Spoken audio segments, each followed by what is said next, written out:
In the last session, we learned what is computer and how it works.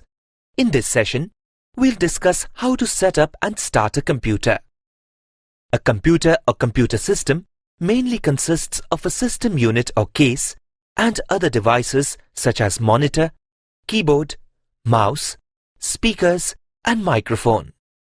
In order to use a computer, we need to connect all the devices to the system unit. Let's see how to connect all these. First, place the monitor on a desk or table. Then, place the system unit near the monitor because we need to connect a few wires between them. It can be under the table on a dry stool or beside the monitor. Be sure of the place where the system unit is to be kept. The place should be well ventilated and has good airflow.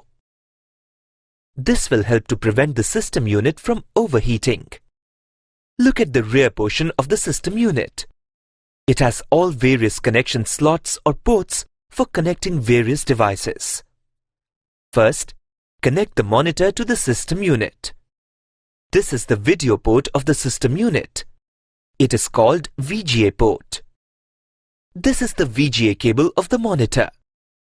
The color of the video port and the connectors of the VGA cable is blue to make them easier to identify. Now, connect one end of the VGA cable to the video port on the system unit and the other end to the monitor.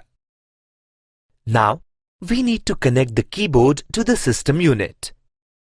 Keyboard has two types of connectors.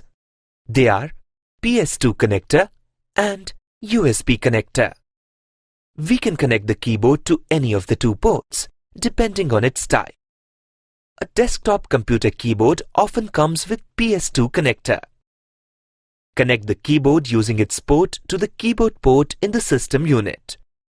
After connecting the monitor and the keyboard, we need to connect the mouse. Mouse has three models of connectors. These are PS2, serial, and USB connector. If the mouse has a PS2 connector, connect it to the PS2 mouse port in the system unit. If the mouse has a serial connector, connect it to the serial port in system unit. And if the mouse has a USB connector, connect it to any USB port in system unit. Now, we need to connect the printer to the system unit. Printer has two models of connectors. They are parallel port connector and USB connector. We can connect the printer to any one of the two ports in the system unit, depending on the type of connector in the printer. Now that all the main peripherals like monitor, keyboard, mouse and printer are connected to the system unit, all we have to do is to provide power supply to the system unit and the monitor using two power supply cables that come with the computer. Plug one power supply cable into the power supply plug in the system unit. Plug another power supply cable into the monitor. Now, plug both these power supply cables to the power plugs on a switchboard. Now, the computer system is ready to use.